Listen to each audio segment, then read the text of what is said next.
Nou vriende, gaan vra dat ons net so sal sit, dan maak ons harte stil, en dan buig ons voor die Here in aanbidding. Ek weet nie hoe u week was nie, maar ons elkeen het maar ons eie uitdagings. Ons het nou vir 'n hele week lank nie krag gehad waar ons gebly het nie. Ek weet nie, iemand se hande is altyd jekkerig, steel die kabels, en ja, dis 'n uitdaging wat 'n ou het, en ons was 'n slag of twee by die tandarts. Ek sê die eerste keer in 35 jaar dat ek my vrou hoor huil van pyn, met al die goed wat sy deur is, en in alles besef ou, die Here is vir mens goed. Die Here is genadig en barmhartig, en die voorreg om vanmôre saam met u te wees, en nou saam met u te bid, is vir my een van die hoogtepunte van die erediens. So ek vra dat u hart sal stil maak, wat ook al u kwelling is, wat ook al u probleem is, maak het bekend aan die Here, en dan gaan ek ons as gemeente begelei in die gebed, en ons weet dat die Here besondere belang het by sy gemeente, as ons so saamkom in sy naam. Kom ons bid saam.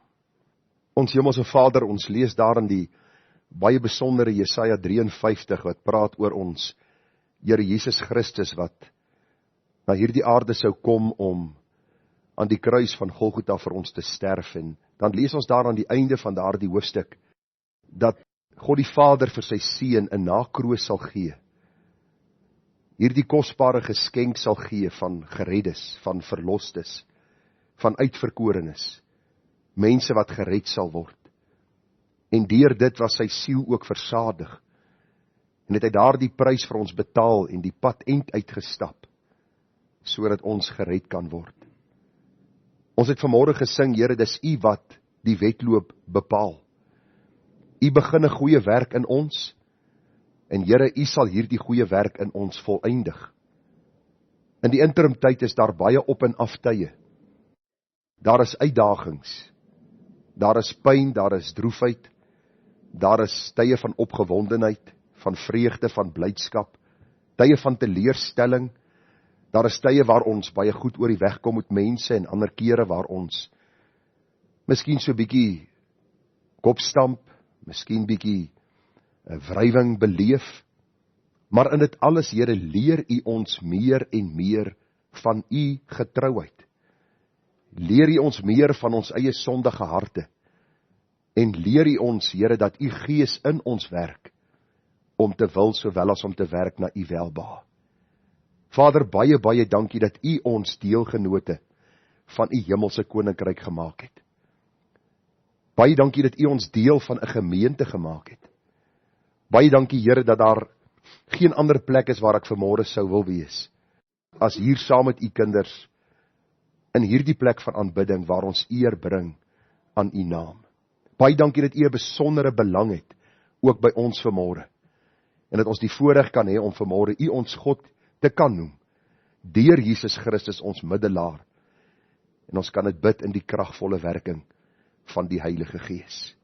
Here, ons het vanmôre gehoor van oom Andrie se broer, en dat hy basies terminaal siek is. Ons bid vir hom. Ons bid dat u ook deur die werking van u Gees in sy hart sal werk. Ons weet, Here, dat u vir die vermoeide krag gee. En wanneer ons swak is, dan is u sterk in ons. Dis ons hoop, dis ons troos. Here, dis nie 'n veeverhaal of 'n grashalmpie waarin ons vashou nie. Dis 'n vaste sekerheid in die kind van God se lewe, dat al gaan ons ook deur die dal van doodskade weer, ons hoef nie te vrees nie, want God is met ons.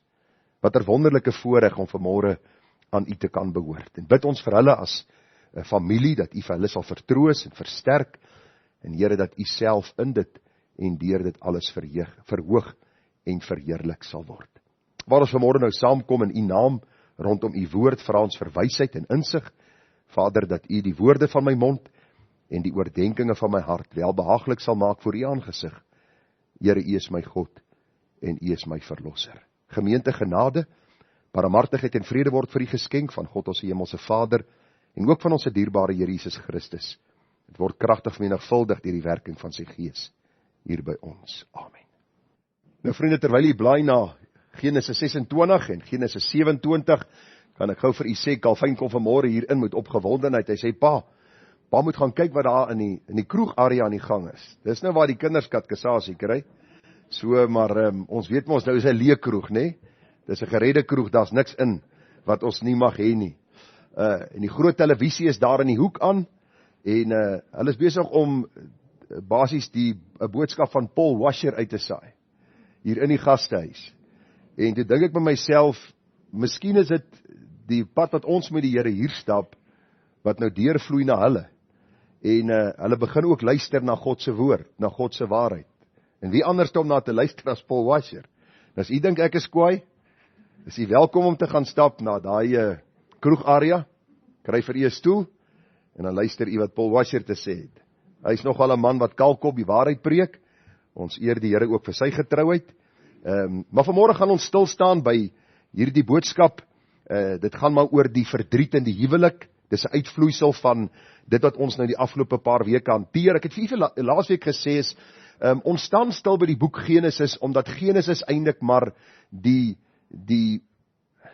fondasie is vir die verstaan van die res van die Bybel. As jy nie Genesis glo soos die Bybel dit vir ons leer nie, dan kan jy die res van die Bybel nie glo nie. Ek het onlangs vir iemand gevra wat nou nie glo aan die skepingsverhaal soos die Bybel dit sê nie, en hulle glo nie aan die kwessie van die appeltjie wat hulle geëet het in die tuin, so sê die mense. Was nie 'n appeltjie wat hulle geëet het nie, dit was ongehoorsaamheid aan God, dit was rebellie teenoor God. As jy nie aan daardie dinge kan glo nie, as jy nie kan glo aan die sonvloed en God se oordeel oor die sondaar en God se ewige verkiesing van Abraham en later die volk Israel nie, kan jy die res van die Bybel nie glo nie. Daarom staan ons stil by die boek Genesis.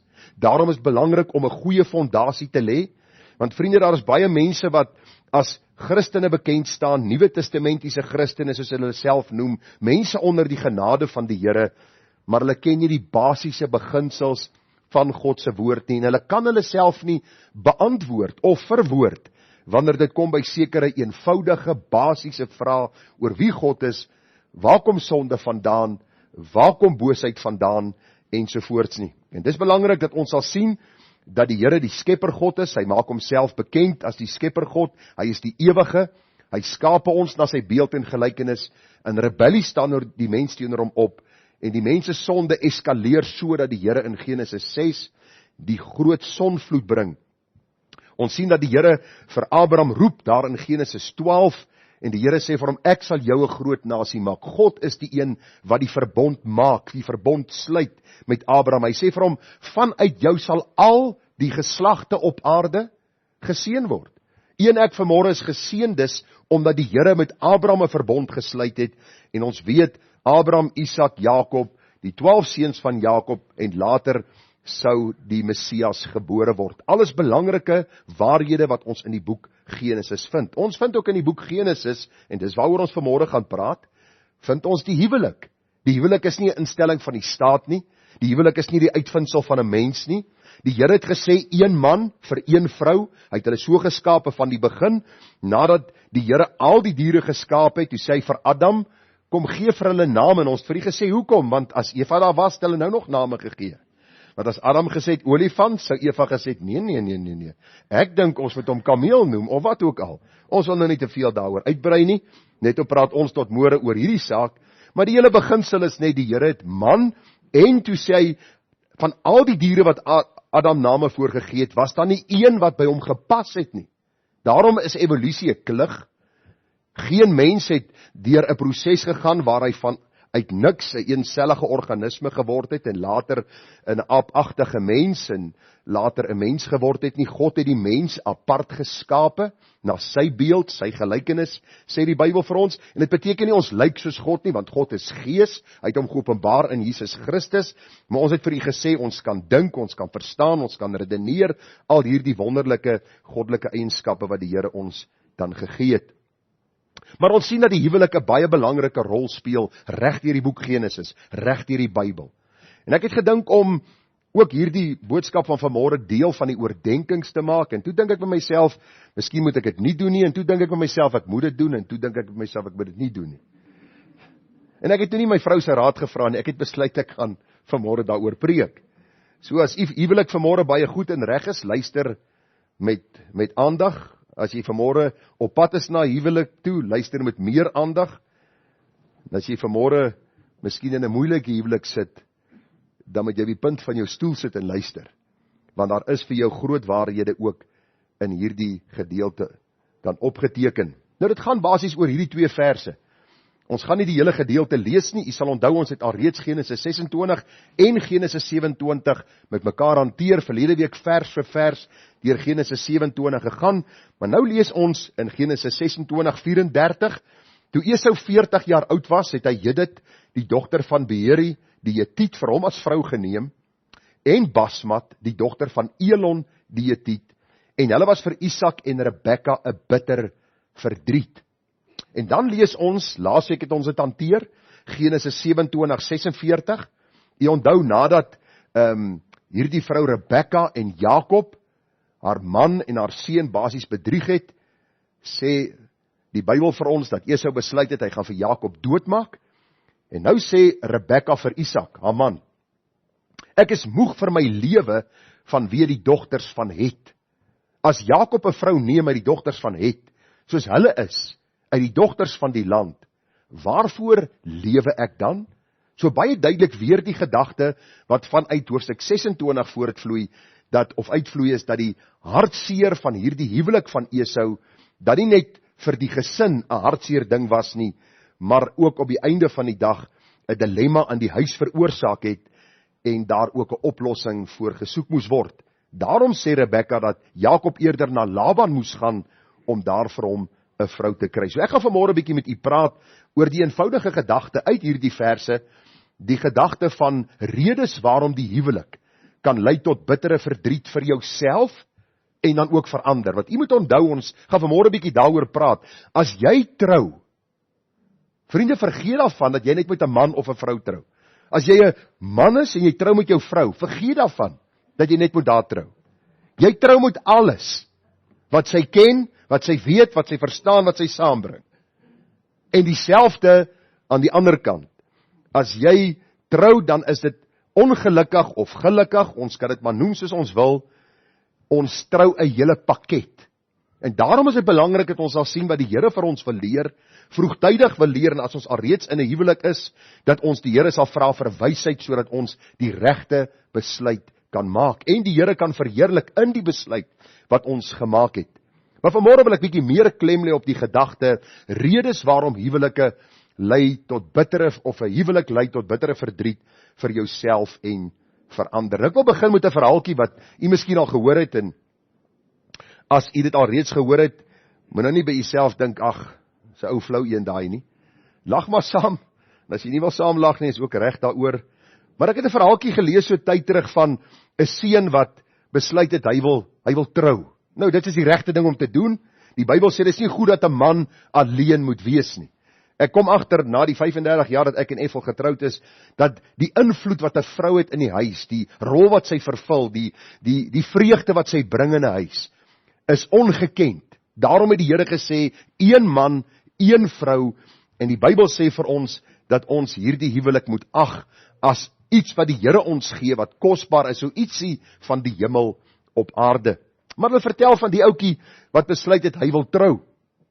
En hy het 'n meisietjie gevind, wat hy dink is baie oulik, en hy het baie van haar gehou, en hy het by die huis aangekom, hy het haar voorgestel aan haar pa en haar ma, die pa het nie 'n groot probleem gehad nie, maar die ma het niks van haar gehou nie, niks nie. En soos jy maar weet hoe baie vrouens kan wees, hulle behandel die ander vrou bietjie stief, en die seun het dit agtergekom, en hy sê vir sy ma, nou wat's fout? Hy sê, ek hou nie van hierdie meisietjie nie. Weet, dit kan wees, maar haar oë sit te naby aan mekaar, of haar ore is te groot, of miskien haar stem is te skril, ek weet nie, baie keer het hulle maar hulle eie redes, en die seun besluit by homself, okay, hy sal hierdie meisietjie maar los, terwille van sy ma, en hy sal 'n ander meisietjie kry. En hy kry die tweede meisietjie, en hy bring haar by die huis aan, en die ma was glad nie tevrede gewees nie, glad nie. Soveel so dat die seun gesê het, ma, nou wat is fout? En die ma het 'n paar opinies gelewer, en 'n paar dinge gesê, en die seun het besluit, hy los die tweede meisie, en hy sal nou maar kyk, of hy nie die regte een kry nie. En hy kom op die einde van die nag met die derde een by die huis aan, en hierdie derde een was presies dieselfde storie, en op 'n stadium sê hy vir sy ma, nou wat wil jy hê in 'n meisie? Wat 'n meisie moet ek huis toe bring? En die ma sê, ag, weet jy, daar's seker 'n goeie eienskappe in my, wat jy miskien daar kan kyk, en allerhande dingetjies, en hy besluit, hy gaan 'n meisie soek soos sy ma. En hy kry hierdie meisiekie, en hy kyk na haar eienskappe, en hy bring haar by die huis aan met groot vrymoedigheid, en haar ma is mal oor die meisie. Want sy bring soveel vreugde in die huis. En toe die meisie weg is, toe roep die pa hom en hy sê, ek hou nie van hierdie meisie nie. Nou vriende, hier sal saamstem, dit kan nogal baie verdriet en hartseer in 'n huis veroorsaak. Nou as ons na vanmôre se boodskap gaan kyk, dan sien ons vriende dat verdriet in die huwelik 'n gegewe is. Die meeste huwelike vandag is bekend met hartseer, ongelukkigheid, pyn, daardie verwydering tussen man en vrou.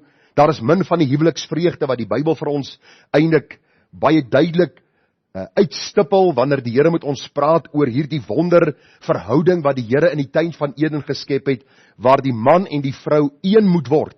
Die Bybel sê hulle sal vader en moeder verlaat en hulle sal een vlees word. Baie min mense smaak hierdie huweliksverhouding. Daar is baie redes wat ons kan aanvoer. Ons gaan vanmôre na 'n paar van dit kyk. Maar as ons kyk daarna, dan besef ons dat die huwelik die enkel belangrikste en kosbaarste en heilige instelling van die Here is. En 'n mens kan amper nie glo as jy dink dat God hierdie wonderlike instelling daar geplaas het of gestel het, dat soveel mense die hartseer beleef in plaas van die vreugde wat die Here daaruit wil voortbring. Vriende, die huwelik, soos ek reeds vir u gesê het, is nie 'n staatsinstelling nie, maar 'n heilige instelling van God. Die Here het van die begin een man vir een vrou gemaak, en hierdie een man vir een vrou gedagte is die ideale huwelik wat God daar gestel het, omdat hy die mens na sy beeld en gelykenis gemaak het.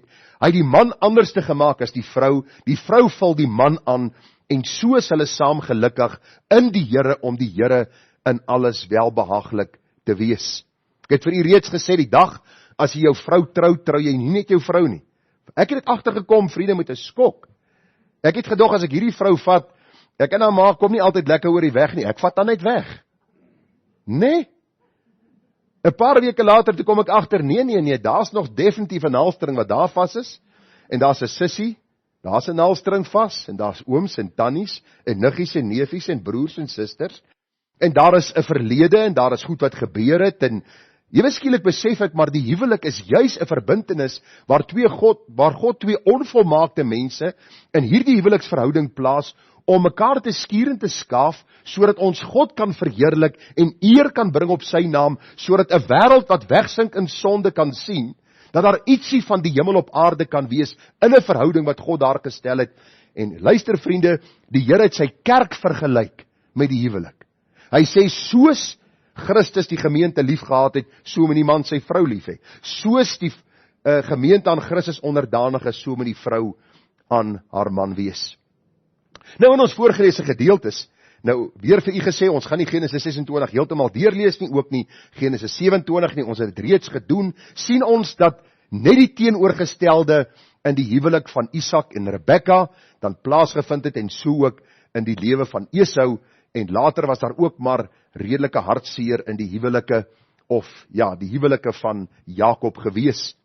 Die vraag is wat ons onsself wil afvraag vanmôre, is waarom is daar soveel verdriet in die huwelik? Waarom beleef so min paartjies huweliksgeluk en dit wat God vir hulle in gedagte het? Waarom is daar so min vreugde in die huwelik? Nou kyk ons na Isak en Rebekka, en ons sien hulle het baie goed begin, stem jy saam? Toe Isak in die veld was en hy was besig om te pyns, toe kom die kameelperde aan, en Rebekka gly af van hierdie kameelperd af, en sy stap hierdie Isak tegemoet, en hy is so bly, hy is so bly om hierdie vrou te sien, die blydskap en vreugde, die Bybel sê vir ons, sy troos in sy lewe gebring, daar was liefde, daar was 'n samehorigheid. Maar dit was nie lank nie, toe hierdie huwelik begin het om te verbrokkel. Die Bybel sê vir ons, elkeen het hulle eie rigting ingeslaan.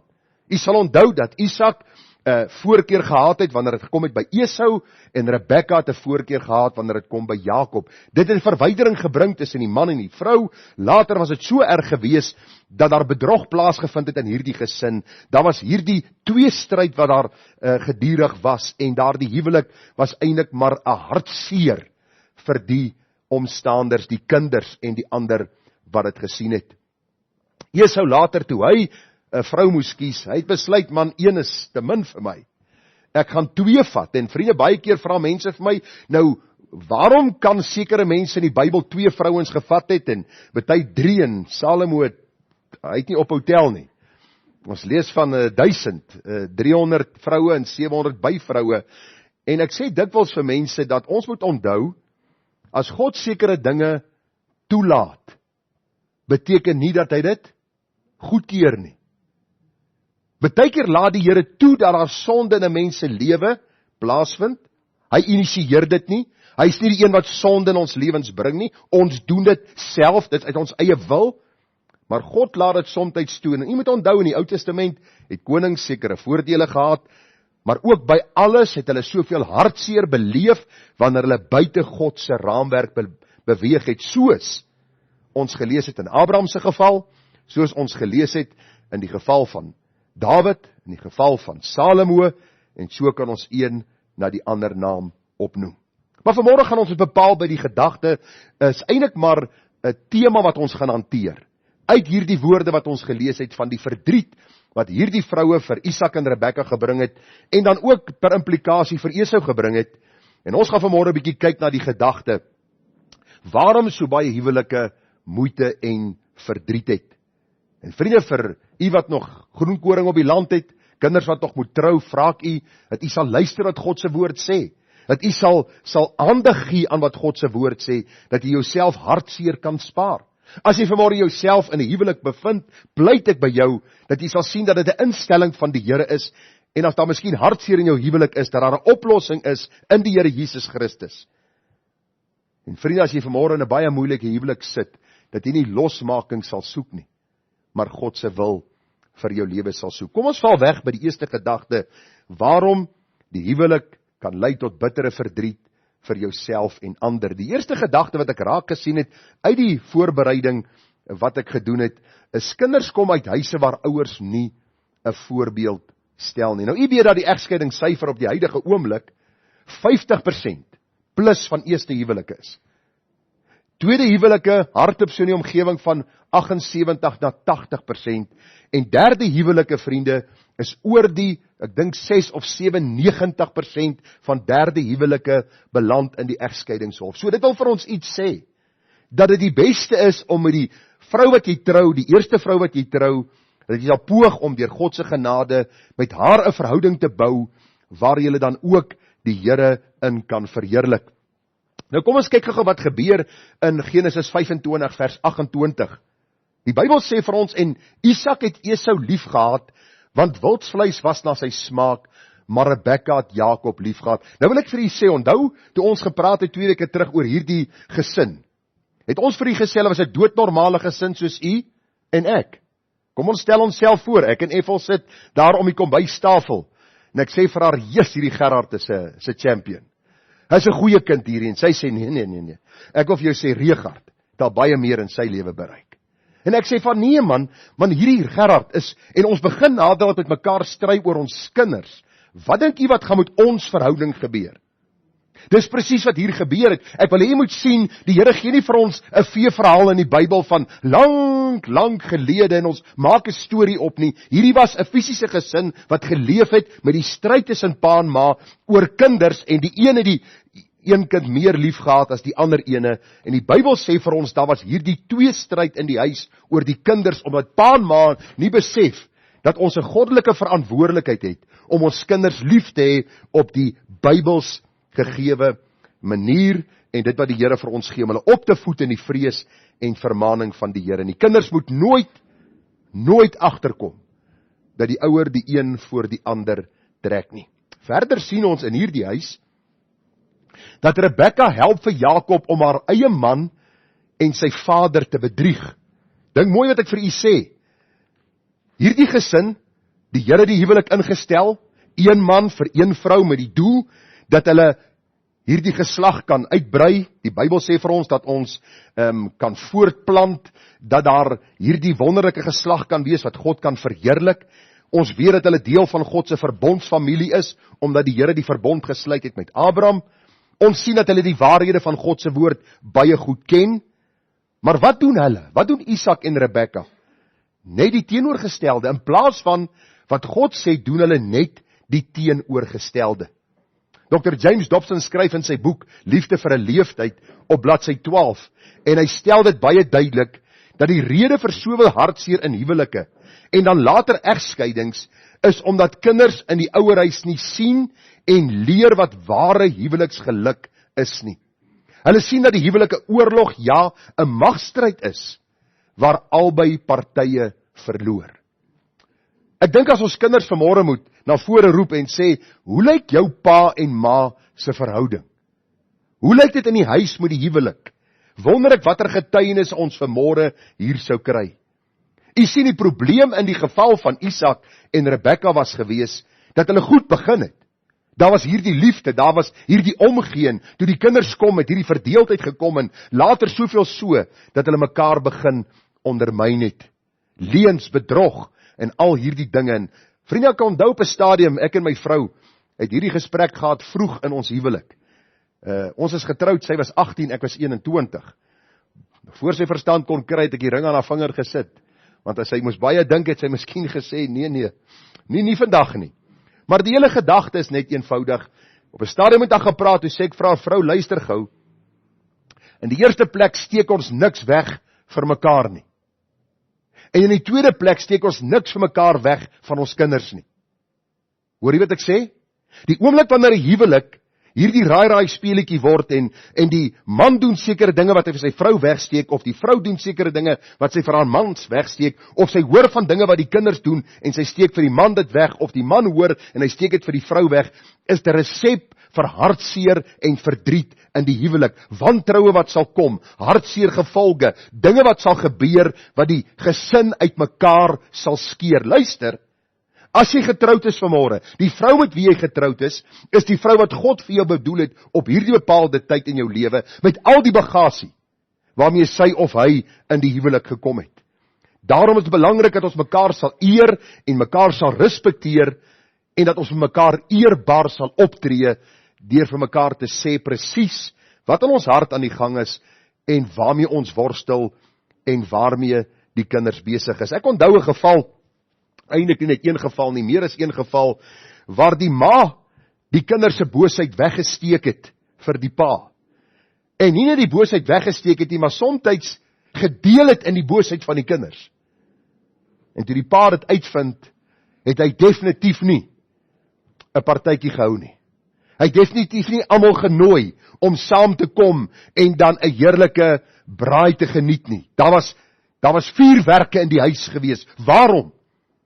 Die absolute verraad, die bedrog, die leuns wat na vore kom. En daarom wil ek vir u sê, as jy getroud is vanmôre, is die vertroueling in jou lewe jou man of jou vrou, en jy moet oop wees vir jou met mekaar, en daar moenie hierdie hartseer wees van teenoor mekaar opstaan, voorkeure by kinders en dinge wegsteek vir mekaar nie. Ek praat met 'n man op 'n stadium, 34 jaar oud, ons praat oor die huwelik en hy sê vir my, luister Gerard, ek sal nooit in my lewe trou nie. Ek sê nou nie, hoekom jy nie trou nie? Want sy pa en sy ma was volgens my voorbeeldige mense. Pa was 'n ouderling gewees, ma het sonnaskool gegee, gereeld kerk toe gegaan. Toe sê hy vir my, luister, by die kerk is hulle een tipe mens. By die huis is hulle totaal iemand anderste. Vreemde mense, mense wat soos kat en hond beklei, mense met wie jy nie kan huishou nie. Hy sê, ek wil nie trou nie. Daarom wil ek vir u sê, daar is baie verdriet en hartseer in huwelike, omdat ouers nie 'n goeie voorbeeld stel nie. En daardeur sê ek nie vanmôre, u huwelik moet volmaak wees nie. Daar is nie 'n volmaakte huwelik nie. Die enigste volmaakte huwelik gaan wees, wanneer Christus sy bruid gaan oproep na die heerlikheid, en ons daar vir ewig in sy heerlikheid by hom sal wees. Op aarde slyp yster, so slyp die een persoon, die persoon van 'n ander, maar ons as ouers moet elke dag poog om 'n voorbeeld te wees. Die dag as jy trou, gaan dit nie net oor jouself nie. Dit gaan oor die een wat jy getrou het en die kinders en hoe jy hulle in 'n voorbeeld kan en moet begelei. 'n Voorbeeld van heiligheid, 'n voorbeeld van oorgawe aan God. En ek wil vir jou sê, dis nooit te laat om te begin nie. Hoor wat sê die Bybel vir ons in Titus 2 vers 7. Betoon jou in alles 'n voorbeeld van goeie werke, met onvervalsheid in die leer, waardigheid, opregtheid. U en ek as ouer het 'n hoë roeping om ons kinders te begelei, 'n voorbeeld vir hulle te stel, sodat hulle op hulle beurt sal sien dat die huwelik 'n instelling van God is, waar ons so ietsie van hemel op aarde kan geniet, saam kan groei, en dan hierdie liefde kan geniet, wat die Here vir ons gee. 1 Korintiërs 11 vers 1 sê die apostel Paulus, wees my navolgers, soos ek dit ook van Christus is. Kan ek vanmôre vir Calvin sê, Calvin, kyk na jou, of na my en jou ma se huwelik en volg ons voorbeeld na. Kan ek dit sê? Kan u dit sê? Kan jy vanmôre jou kinders roep en sê, kyk na my voorbeeld en volg my voorbeeld na. Dis wat ouers moet doen. As ons dit nie doen nie, vriende, kan daar baie hartseer en verdriet in ons kinders se huwelike later wees, wat later kan lei tot egskeidings, tot hierdie hartseer sneeubal effek, van een verhouding op 'n ander verhouding, op soek na ware geluk, wat hulle nooit sal kry buite die Here en die raamwerk wat die Here vir ons gestel het nie. Johannes 13 vers 15 sê, want ek het julle 'n voorbeeld gegee om, net soos ek aan julle gedoen het, ook so te doen. Ek het 3 seuns, en my seuns vra my somtyds raad. En somtyds sê ek vir hulle, daar's sekere dinge wat pa gedoen het, wat ek julle vra moet asseblief dit nie doen nie. Maar ek kan ook vir hulle sê, julle het gesien wat pa gedoen het, volg die voorbeeld na. Luister, daar's nie 'n volmaakte pa en ma vanmôre nie. Daar's nie 'n volmaakte huwelik nie. Maar al wat ek vir u kan sê, 'n man en 'n vrou wat die Here liefhet, poog elke dag om elke las en elke sorg af te lê. En te sê in die eerste plek wil ek God verheerlik, wat hierdie wonderlike huwelik vir my gegee het. En ek wil my kinders begelei, sodat hulle in my voetspore kan volg, dat hulle weer iets kan smaak van 'n huwelik wat die Here vir ons gegee het, sodat ons hom daarin kan verheerlik. 1 Johannes 2 sê baie duidelik, hy wat sê dat hy in hom bly, behoort self ook so te wandel, soos hy gewandel het. Nou ek het nie vanmôre baie uitgebrei oor hierdie verse nie. Ek het alreeds 'n reeks gebring oor wat beteken dit om jou vrou lief te hê soos Christus die gemeente lief gehad het. Ek het 'n reeks gebring oor wat dit beteken om onderdanig aan die man te wees soos die Bybel dit van ons vra. Ek het vir u al hierdie waarhede deurgegee. Vanmôre wil ek die klem lê op wat veroorsaak verdriet in 'n huwelik, wanneer ons 'n swak voorbeeld vir ons kinders is, wanneer hulle nie kan sien hoe hulle moet leef as getroudes, die dag wanneer hulle miskien daardie man of vrou trou nie. Die Here sê soveel dan eet of drink, of enige iets doen alles tot verheerliking van God. Hierdie voorbeeld, vriende, moet deur ons gestel word. Ons moet ons kinders begelei hierin, dat hulle nie verdriet en hartseer in hulle huwelik sal hê nie. Die tweede gedagte, die ding wat my getref het, is kinders verlaat die huis dikwels ongered en onvoorbereid vir die uitdagings van die lewe. Nou vriende, ek kan nie sê of iemand gered of nie gered is. Ek kan in hulle werke en hulle vrug sien, of daar enige tekens is van redding. Ou begeer altyd dat jou kinders die Here sal dien. Maar dikwels praat jy met kinders wat bely hulle ken die Here, en jy praat met hulle oor hulle ouers wat sê hulle behoort aan die Here, en jy hoor dikwels dat daar niks van die Here in die huis aangaan nie. Daar's niks van hom nie. Daar's nie tyd met sy woord nie, daar's nie tyd in gebed nie, daar's nie tyd in onderrigting uit God se woord nie, daar is nie gesprekke oor die situasie in die land en die verval wat ons beleef op sosiale gebied, 'n morele gebied, ekonomiese gebied en al die dinge nie. In elke opsig moet ouers hulle kinders begelei, en vriende, luister, jou en my kind moet hierdie bose wêreld tegemoet gaan. Hoe gaan hulle hierdie wêreld tegemoet gaan? As ons nie vir hulle leer wat die Bybel sê oor hierdie bepaalde dinge nie. Dikwels wil ons kinders so beskerm en ons wil niks vir hulle sê nie. Ons wil nie met hulle praat oor die dinge van die lewe en oor al die hartseer dinge en ook selfs die dinge waarvoor hulle versigtig moet wees nie. En kinders gaan hierdie wêreld tegemoet met pyn en hartseer en droefheid. En vriende, weer eens die sneeubal effek van een verhouding na 'n ander een, wat uitloop op hartseer en verdriet. Nou in my jare wat ek die seuns groot gemaak het, het ek besef ek het nodig om met hulle te praat. En die ou mense het gepraat van kalkop met hulle te praat. En baie keer sal ek die seun roep en sê vir hom, kom hier so na pa toe. En dan kyk ons mekaar in die oë.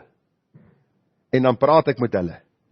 En ek praat met hulle nie net oor die waarskuwings wat ek vir hulle gee oor sekere dinge wat hulle miskien hulle self in kan bevind wat hartseer gevolge sal hê nie, maar ook die genade van God in Christus om jou staande te hou in hierdie bose, krom en verdraaide geslag.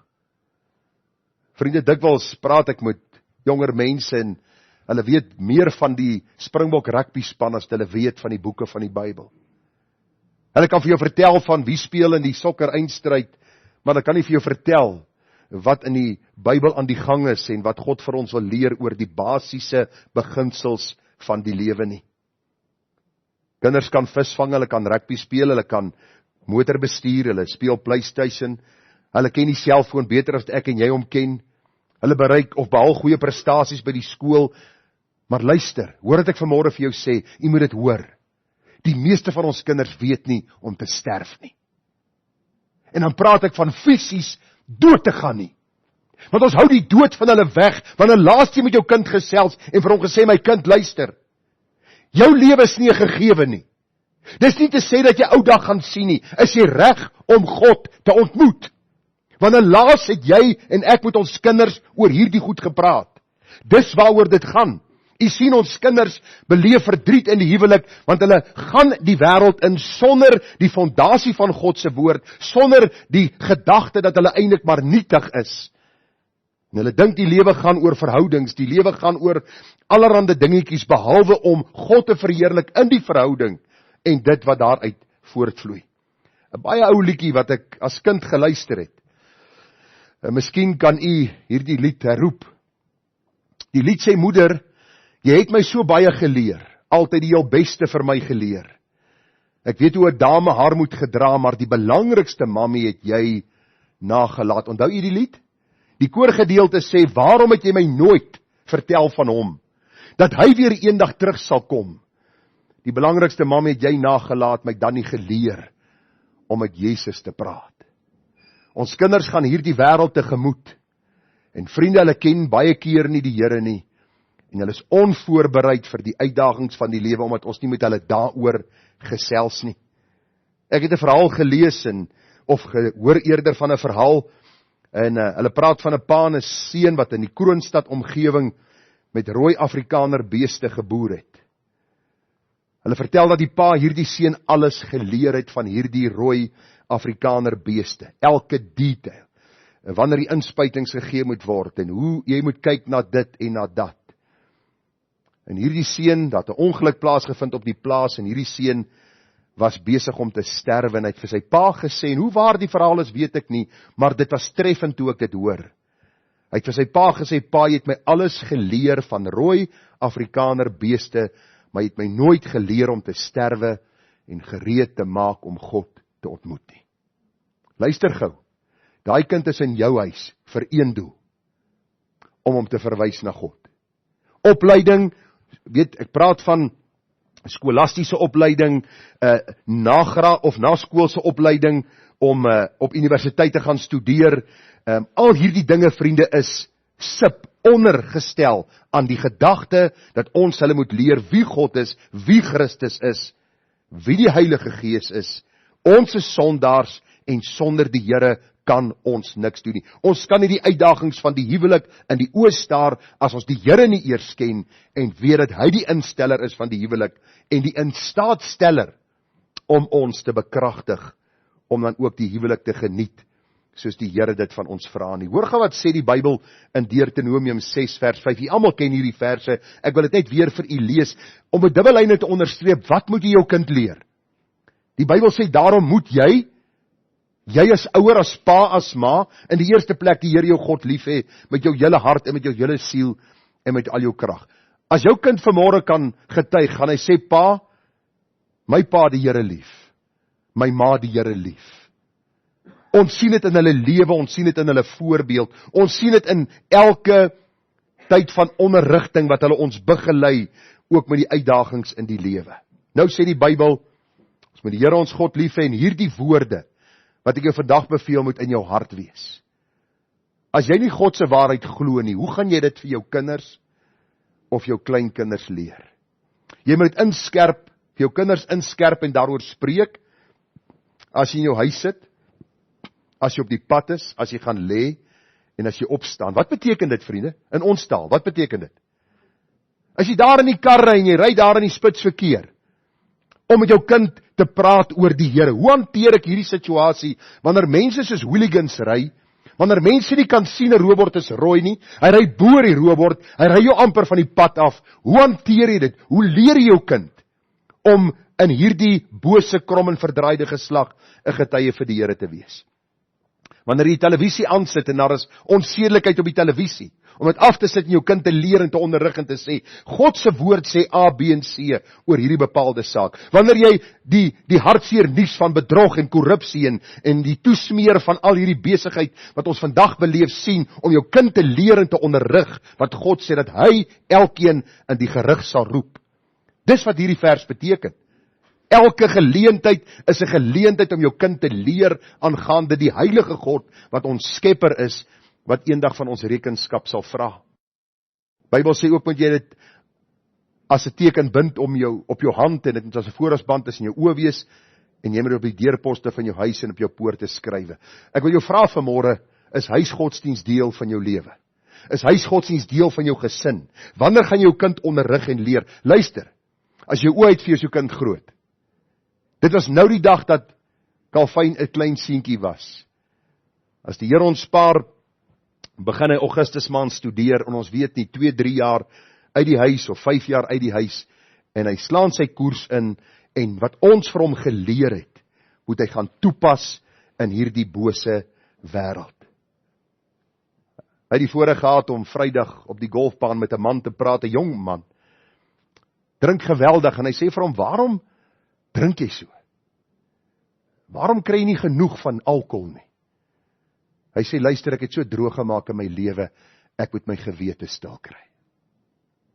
Luister gou wat ek vir u sê. Daar is een wat ons gewete kan stil maak, en dis die Here Jesus Christus, wat vergifnis kom gee vir sondaars. Leer ons kinders hierdie waarhede. Die Bybel sê baie duidelik vir ons, dat ons word in sonde ontvang en gebore. Leer hulle waarom hulle sondige neigings het. Ons word so gebore. Luister, jy word nie 'n sondaar omdat jy sonde gedoen het nie. Jy word 'n sondaar gebore, daarom is jou wil gebind deur sonde. Daarom wil jy die verkeerde doen. Leer dit vir jou kind. As hy 'n tantrum gooi, moenie vir hom sê jy's 'n kind van die duiwel nie. Leer vir hom jy's so gebore, en jou vader is die duiwel, daarom doen jy dit. En jy moet leer om te hoor wat God se woord sê oor dit, en jy moet jou bekeer van jou verkeerde weë. Psalm 58 vers 4. Leensprekers. Vriende, luister, kinders lieg van kleins af. Wat's agter jou rug? Niks. Het jy iets uit die kas gevat? Nee. Nou wys my wat is in jou hand? Nee. Hoekom nie? Dan kyk jy jou so met daai oë aan, nê? Dan voel jy wil hom wurg. OK, dan kom jy agter, hy het iets uit die kas gevat wat hy nie moes nie. Hy het gesteel, hy gee hom pak sla. Dan dink hy, jy's verkeerd. Ek sien hy nie. Hy is die slagoffer van 'n huishouding waar pa wreed is. Kan jy glo die arme bloetjie het pak slaag gekry omdat hy gesteel het en gelieg het, uitgevang is en hy kry straf daarvoor? Kan jy glo dat hy so te nagekom word? Men moet hulle leer. God se woord sê, ons is sondaars gebore, daarom is ons neiging altyd na die sonde. Ons moet hulle leer dat hulle nie kinders van Jesus is en op pad hemel toe is nie, want almal het gesondig. Dit ontbreek hulle, dit sluit hulle buite God se koninkryk uit. Maar ons moet hulle ook leer van die genade. Ons word deur sy genade sonder ons werke geregverdig deur die verlossing wat in Christus Jesus is. Vriende, wat vir my, ek wil net vir u weer vertel, miskien het ek dit al vertel, maar verdra my maar net vir hierdie oomblik. Ons oudste seun Gerard was 'n rebel, u weet dit. Weet nie of dit in die naam is, en of dit maar net is in die karakter, of die feit dat hy sondaar gebore is nie. Ek was 'n rebel, en ek is baie spyt daaroor, en ek het al baie trane gehuil daaroor. Maar die dag toe die Here sy siel red, toe sien ons 'n verandering in sy lewe. Regard, ons middelseun, was altyd 'n voorbeeldige, godsdienstige kind. As ek vir hom iets sê, luister hy het nie veel teruggepraat nie, hy het opdragte uitgevoer. Maar in standaard 9 toe kom hy onder sonde oortuiging. En toe die Here sy siel red, Toe verander sy lewe handomkeer. Ewe skielik sien ons 'n verandering in sy lewe, alhoewel hy alreeds 'n voorbeeldige kind is. Wat probeer ek vir u sê?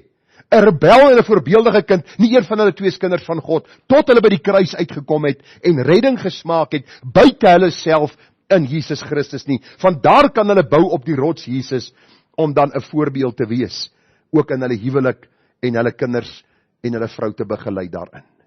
1 Johannes 1 vers 8 en 9, leer jou kind, as ons sê het ons geen sonde het nie, mislei ons onsself en die waarheid is nie in ons nie. As ons sondes bely, hy is getrou en regverdig om die sondes te vergewe en ons van alle ongeregtighede te reinig. Alle ongeregtigheid te reinig. Ek kom agter, ons praat baie keer van die regering as hierdie bose sondaars. Is hulle? Ja, maar ek en jy ook. Ons boosheid manifesteer op 'n ander manier. Maar ons almal word op dieselfde vlak gebore. Sondaars gebore onder God se oordeel. En dieselfde reddingswerk wat God my gee, is ook vir die miskien meer goddelose mens wat ek bestempel as meer goddeloos, vir hom. Die Here red ons nie op ander maniere nie. Ek het 'n opname gedoen en dit het my opgewonde gemaak toe ek daaroor praat. Dit het gegaan oor, ons dink, die Here kan sommige mense nie red nie, maar God kan. Die opname sal volg, u kan daarna luister, dit is vir my 'n treffende gedagte uit God se woord. Wat ek vir u probeer sê is, leer jou kind, hy's nie volmaak nie. Leer jou kind, hy's 'n sondaar gebore, maar leer jou kind ook van die genade van God in Christus. Want hoor, hy moet later 'n man van 'n vrou of 'n vrou van 'n man wees. Hulle gaan later kinders hê en hulle moet later hierdie kinders dissiplineer en oprig in die vrees en vermaaning van die Here. Spreuke 28:13, hy wat sy oortreding bedek sal nie voorspoedig wees nie, maar hy wat dit bely en laat staan sal barmhartigheid vind. Leer dit vir jou kind. Luister, daar is geen hopelose geval nie. Geen. Ek gee nie om hoe boos jou kind vanmôre is nie. Ek gee nie om in wat se sonde hy verval het nie. Ek vra vir jou dat jy sal bid, dat die Here sal ingryp. En as u vanmôre 'n bietjie wil moed hê, gaan lees 2 Kronieke 33. En daar is 'n man met die naam van Manasseh. Wat 'n bose, goddelose koning. En gaan lees bietjie die verhaal en skep moed. Jy sien, kinders verlaat die huis, dikwels ongered, onvoorbereid vir die uitdagings van die lewe, en gaan die lewe so tegemoet. My en jou verantwoordelikheid is om hulle te leer van die Here. Die derde gedagte, en ek moet klaarmaak, kan dit al so laat wees? Kan nie wees nie. Nou, horlosie is verkeerd, so ek gaan aangaan tot ek klaar is, né? Die horlosie het gaan staan. 'n Belangrike ding, vriende, voorhuwelikse seks, seksuele losbandigheid, is 'n resep vir verdriet in die huwelik. Baie interessant, statistiek sê, luister, statistiek sê, dat meisies, huidiglik, meisies, so jonk soos 13-jarige ouderdom seksueel aktief is. Baie meisiekies voor hulle die skool verlaat op ouderdom 18, het tussen 2 en 5 seksuele verhoudings gehad. Een van die skrikwekkendste statistieke was gewees, die vigssyfer in Suid-Afrika, tesame met die abortussyfer, waar hierdie kinders hierdie sonde begaan het, en hulle ouers beveel aan dat hulle abortus kry, en skuld op skuld hoop op by hierdie kinders. Hulle pleeg op die oomblik selfmoord, soos nog nooit van tevore in die geskiedenis nie. Waarom? Hulle kan nie met die skuld deel nie. Leer jou kind, seks voor die huwelik, seksuele losbandigheid, is 'n resep van die duiwel om jou te vernietig en te verwoes. Onlangs by 'n bloedbank, of het 'n bloedbank by een van die vooraanstaande universiteite in Suid-Afrika, hierdie bloedmarathon gehad. Jy weet mos waar hulle jou leeg trek. Die vampires wat kom, druk hulle die naalde en hulle suig vir jou leeg. Hulle moes menigte jong kinders weggewys het, wat positief getoets het vir vigs. Vooraanstaande universiteit in Suid-Afrika. Ons dink aan saambleiery, dis aan die orde van die dag. Jong mense en selfs, luister mooi, selfs ouer mense en selfs mense in die ouete huis, hoor wat ek hier sê, redeneer die egskeidingssyfer is so hoog, kom ons bly vir 'n rukkie saam, as dit nie werk nie, Engelsman sê no obligation, jy gaan jou pad, ek gaan my pad. Luister, die huwelik is nie die koop van 'n tweedehandse kar nie. Ou mense het gesê, Trou is nie perdekoop nie. Jy kan nie die huwelik op jou manier initieer en op jou manier uitvoer nie. Die Bybel sê vir ons baie duidelik, een man, een vrou, as daar hierdie wonderlike verhouding is wat God vir jou gee, dan staan jy voor die kansel, jy maak 'n belofte aan die Here God voor die gemeente, en so word die Here verheerlik deur die huwelik. Voorhuwelikse seks, seksuele losbandigheid bring mee dat daar wantroue is, dat daar hierdie agterdog is, dat daar hierdie gedagte is, maar as hierdie vrou of hierdie man dit gedoen het voor die huwelik, wat gaan gebeur miskien as ons getroud is? Die seksuele drange wat bevredig word sonder enige verantwoordelikheid, ongewenste swangerskappe, agterdog, leenspanning, vrees. Vriende, ek wil u vra dat u sal kyk en sal sien en sal leer. Nou my kinders het geweet, my eerste 2 seuns, toe die hompie afspraak kom, toe weet hulle, dis sulke tyd. Papa gaan nou met hulle praat. En nou dink julle, en hulle was jonk, hulle was nog in die laerskool. Nou kan jy vir my sê, Gerard, jy kan met sulke goed praat vir laerskoolkindertjies nie. Luister, gaan lees jou kind se boeke. Ons onderwysdepartement bring boosheid in ons kinders se harte. As u kind nog op skool is, vra ek u, besin daaroor. Want die kinders is besig om geïndoktrineer te word met 'n seksuele revolusie wat in ons land aan die gang is, en dit word via die skoolsisteem in hulle koppe ingedruk. Hier by Lakeside Mall het ek my 2 oudste seuns gevat, en ek het vir hulle gesê, wat wil julle eet? Hulle sê, pa, ons sal 'n Wimpy burger en chips vat. En 'n milkshake daarbey. En na die tyd toe sê ek vir hulle, op die wal, by Lakeside Mall, toe jy nog so intoe kon gaan, nou gaan jy met gewapende wagte, en miskien nog 'n paar ander mense, maar hoe dit ook al mag sê, het ek vir hulle gesê, luister seun, die Here gee jou een lewe. Moet dit nie vermors voor die tyd nie. Daai meisietjie wat jy miskien 'n seksuele verhouding mee het, tot die dag dat jy dood is, sal dit in 'n mate deel van jou lewe bly, al trou jy nie met haar nie. Die gevare uitgelig van swangerskappe, die gevare van al hierdie siektes wat daar is, maar bo alles, die rebellie teenoor God, wat die huwelik ingestel het. Vriende, dit is belangrik om hierdie groot waarhede met hulle deur te kommunikeer, want hoor wat sê die Bybel, hy wat oorspel pleeg, is sonder verstand. Hy wat sy eie lewe wil verwoes, hy doen so iets. Ek het 'n geval gehad in een van my gemeentes waar 'n prokureur na my toe gekom het. En hy sit daar by my, sy pa was 'n mediese dokter, hy was 'n prokureur. By my besoek in die gemeente, en hy sit groot oog, hy sê vir my, Gerard, jy moet my help. Ek sê, waarmee moet ek jou help? Hy sê, jy moet vir my bid. Ek sê, waarvoor moet ek bid? Hy sê, bid dat ek gesond word. Ek sê, gesond van wat? En hy vertel my hoe hy by 'n partytjie was en saam met die meisiekind geslaap het, en hy het 'n ongeneeslike siekte gekry. Toe sê ek, nee, ek gaan nie bid vir jou genesing nie. Ek gaan bid dat die Here jou siel sal red. Luister wat ek vandag vir u sê. Ons speel met vuur wanneer ons hierdie goed nie met ons kinders deur kommunikeer nie. Wil u weet waarom daar soveel verdriet in huwelike vandag is omdat ons hierdie goed nie aan ons kinders deur kommunikeer nie. 1 Tessalonisense 4 vers 3, want dit is die wil van God, julle heiligmaking, dat julle moet onthou van die hoerery. Hoerery is enige iets waar jy 'n seksuele gemeenskap het met iemand buite jou vrou in 'n wettige huwelik, of jou man in 'n wettige huwelik. Die Bybel sê dat elkeen van julle moet weet om sy eie vrou te verkry in heiligheid en eer, nie in hartstogtelike begeerlikheid soos die heidene wat God nie ken nie. Dat niemand sy broeder in hierdie saak moet bedrieg en benadeel nie, omdat die Here 'n wreker is oor al hierdie dinge. Soos ons aan julle ook van tevore gesê en betuig het, want God het ons nie tot onreinheid geroep nie, maar tot heiligmaking. Daarom, hy wat dit verwerp nie 'n mens nie, maar God wat ook sy Heilige Gees aan ons gegee het. Ek kan vir u vertel van geval op geval, waar mense oorkant my sit, dan loop die trane oor hulle wange, maar hulle kan nie terugdraai die sonde wat hulle gedoen het nie. Daar is 'n spreekwoord wat die ou mense gebruik het, is voorsorg is beter as nasorg. Kom ons leer dit vir ons kinders. Die Here het hulle aan jou toevertrou. Die Here het hulle vir jou gegee. Daarom is belangrik die voorlaaste ene.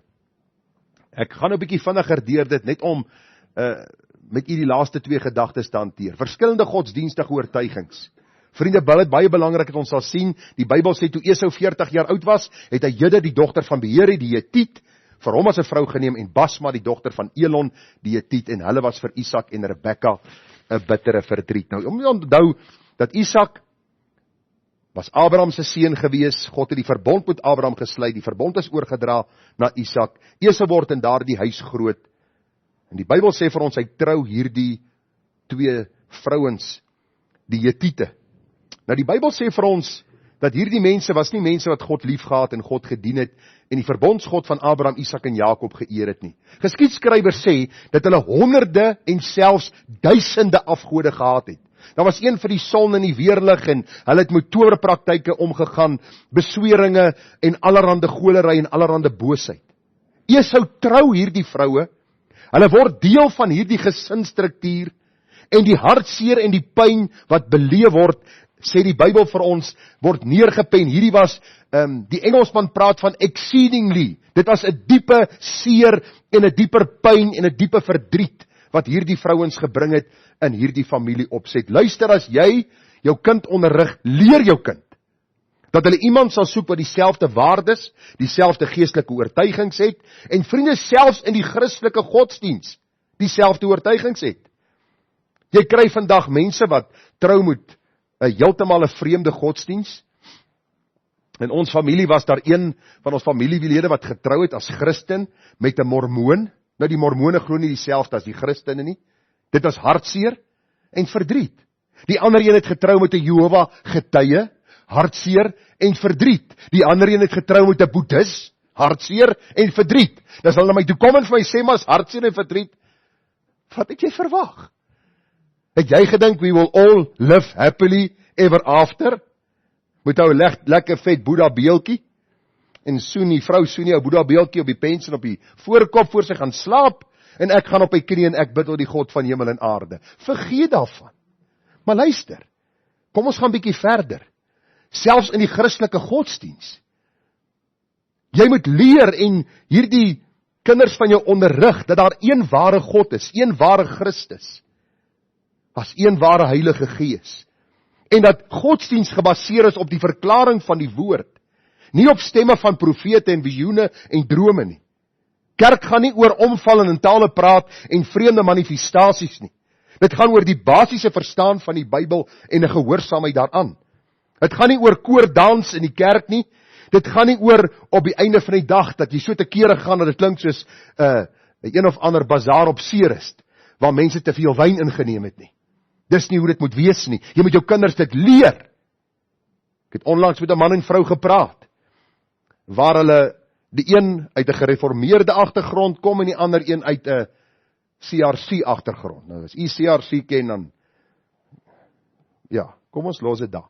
Maar in 'n geval, die stryd wat hulle gehad het in hulle huwelik, net om 'n gemeenskaplike basis te vind, om te sien hoe hulle die Here vorentoe gaan volg. Doen dit voor die tyd. Praat met jou kind, leer jou kind, onderrig jou kind, dat daar 'n konsensus bereik kan word. Luister, die Bybel sê, moenie in dieselfde juk trek saam met die ongelowiges nie, want watter deelgenootskap het die geregtigheid met die ongeregtigheid, en watter gemeenskap het die lig met die duisternis? Leer dit vir jou kind.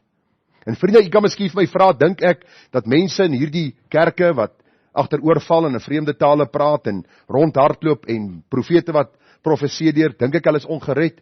Ek is nie daar om oor hulle redding uitspraak te lewer nie, maar ek dink nie Christus is welkom daar nie. As dit vir u antwoord kan wees, kan u self die res, die blanko spasie invul. Kerk is kerk waar Christus verhoog en verheerlik word deur die prediking van die woord. Die pastoor of die predikant is nie die middelpunt van die gemeente nie. Christus is die middelpunt. Gaan nie oor musiek en rook wat uit die verhoog uitkom nie. Dit gaan oor Christus, dit gaan oor aanbidding, dit gaan oor liedere wat gesing word waar ons God verheerlik. Leer jou kind dit. Dat jou kind nie homself in hierdie posisie kry waar hy miskien verlief raak op 'n meisie of op 'n seun wat besig is met hierdie goed nie. Ek kan nog praat oor ouers en skoonouers, belangstellings, konflik, persoonlike verskille, vriende en vriendinne, standvastigheid.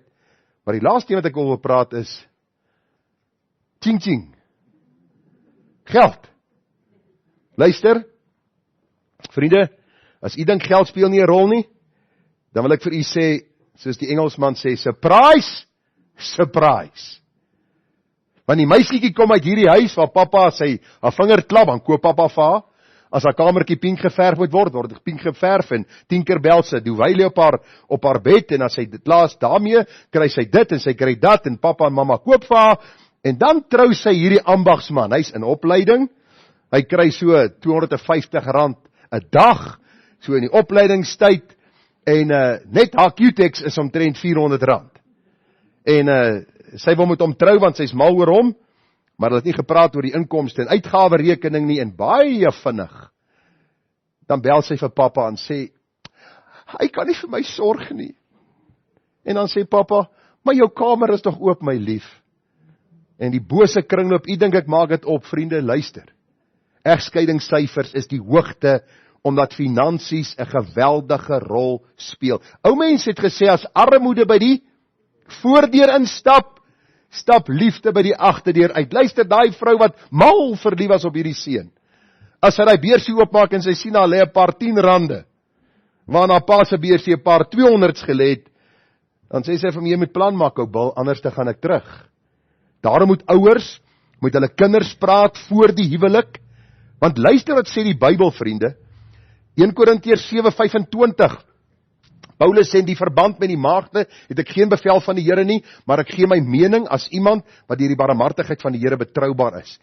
Ek meen, dat het goed is vanweë die aanstaande nood, dat het goed is vir die mens om so te bly. Is jy aan 'n vrou verbonde, moenie losmaking soek nie. As jy los is van 'n vrou, moenie 'n vrou soek nie. Maar as jy tog trou, sondig jy nie, en as jy mag trou, sondig sy nie, maar sulke mense sal verdrukking hê vir die vlees en ek wil julle spaar. Wat Paulus in die konteks hier sê is, in hierdie tyd het dit finansiëel swaar gegaan, in besonder met die Christene. Hulle het hulle werke verloor, hulle was letterlik uit dorpe uitgedryf, en hy sê vir hulle, wanneer julle in 'n huwelik julle self begewe, sal daar uitdagings wees, en in besonder finansiële uitdagings. Daarom wil ek jou vra, leer jou kind, om volgens 'n begroting te werk. Moenie onbeperk net vir hulle gee en volstop en hulle dink daar's 'n oorvloed wat heeltyd kom nie. Leer hulle, daar is 'n begroting, daar is sekere inkomste 'n maand, sekere uitgawes in 'n maand.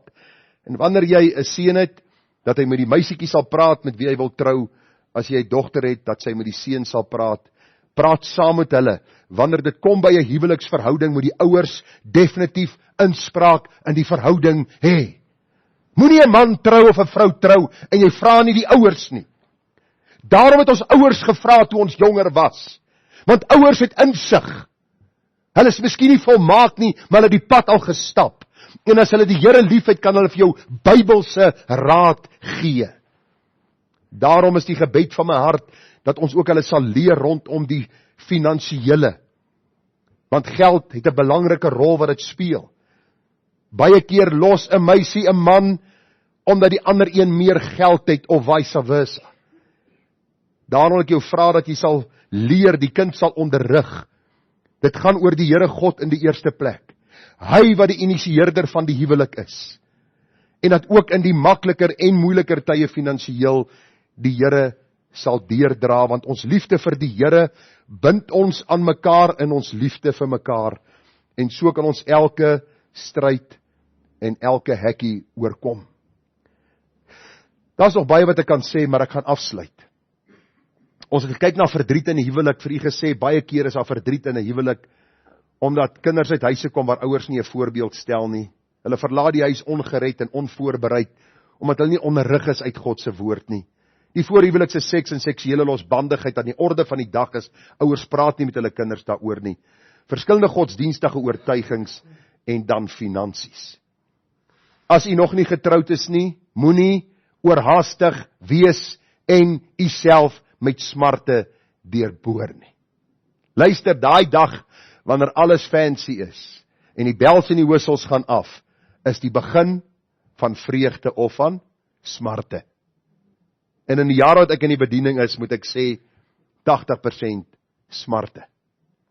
Daarom pleit ek by jou, as jy nog nie getroud is nie, kyk Bybels na hierdie verhouding van jou, vra die Here vir wysheid, vra ander kinders van die Here vir raad. Maak eers seker dat u vanuit die woord die standaard vir 'n man of 'n vrou uitleef en ook in die ander een kan sien. As jy nie kan sien in die vrou wat jy wil trou, dat sy die Bybelse standaard uitleef nie, los haar uit. As jy in daai man nie kan sien dat hy die Bybelse standaard uitleef nie, los hom. Hartseer en verdriet is jou voorland, glo my, die Bybel leer vir ons male sonder taal hierdie dinge, in die praktyk sien ons dit elke dag van ons lewe. As jy getroud is, moenie losmaking soek nie. Ek kry dikwels as 'n klassieke preek, dan kry ek 'n text message. Dan sê die vrou vir my, luister, ek het hierdie bil getroud toe ek ongered was. Het ek hierdie ou getrou, kan ek hom los? En dan ek is 'n ou wat lief is om babbels te bars. Dan druk ek maar die naald in die ballon, Nee, jy het hom getrou, jy het hom gekies, moenie losmaking soek nie. Jy moet die voorbeeld stel. Ek het nou daag 'n wonderlike getuienis gehoor van 'n vrou. Haar man is goddeloos. Sy het hom getrou, maar hy's goddeloos. En sy sê in hierdie getuienis, ek gaan nog steeds die beste vrou vir hom probeer wees, want is heel moontlik sy beste lewe wat hy ooit gaan leef is op aarde. Want as hy sterf in hierdie toestand, gaan hy God se toorn en oordeel tegemoet gaan. Daarom wil ek vir jou sê, moenie jouself begewe in 'n verhouding, as jy daardie man of vrou, as jy nie in hulle lewe kan sien, die gesindheid van Christus nie. Maar as jy in 'n huwelik is, waar jy miskien die Here dien, jou man dien die Here nie, of die man dien die Here, maar die vrou dien die Here nie, moenie losmaking soek nie. Soek die Here, dat hy deur sy woord u genade kan gee om te doen, wat hy van u vra, of u nou man of vrou is. Ek weet, dis nie maklik nie. Maar die Here se genade is genoeg. Dr. Warren Wiersbe beskryf, hy sê, success in marriage involves much more than finding the right mate. It also requires being the right mate. En ek wil die huis toe stuur met die woorde. Die woorde wat my verse, nou mense vra, wat is jou lewensvers? Ek het nie 'n lewensversie, maar ek het 'n paar gunsteling verse. En hierdie verse vergesel al my seuns. Vertrou op die Here met jou hele hart en steun op jou eie insig nie. Ken hom in al jou weë, dan sal hy jou paaie gelyk maak. Wees nie wys in jou eie oë nie. Vrees die Here en wyk af van die kwaad. Dit sal genesing wees vir jou liggaam en verkwikking vir jou gebeente. Dis die enkel belangrikste verhouding op aarde, behalwe jou verhouding met die Here, jou verhouding met jou huweliksmaat. Moenie hals oor kop in 'n huwelik instap en die droefheid smaak, lewenslang, en miskien in 'n egskeiding beland, en die volgende droewige verhouding mee begin, en die volgende droewige ene, en aan die einde van jou lewe sê, dis 'n vermorsing gewees nie. God het vir ons hierdie huwelik gegee, mag ons getrou wees aan hom. Verdriet in die huwelik kan gespaar word, as ons op 'n Bybelse manier God verheerlik daarin. Kom ons bid saam. Vader, help vir ons om met wysheid en insig hierdie besluit tegemoet te gaan, as ons nog jonk is, vir ons wat alreeds getroud is, dat ons met wysheid in die huwelik sal leef, en dat ons sal besef, dis 'n instelling van die Here God. Sy woord gee vir ons wysheid hoe ons moet lewe, en mag ons dit doen, met 'n gesindheid van oorgawe aan die Here, omdat ons hom lief het, en mag u gee dat ons menigte huwelike in hierdie gemeente sal hê, wat so ietsie van hemel op aarde is, waar hulle iets beleef van u wonderlike seën, ook in die verhouding tussen man en vrou. Vader, ons bid dit in u naam met danksegging. Amen.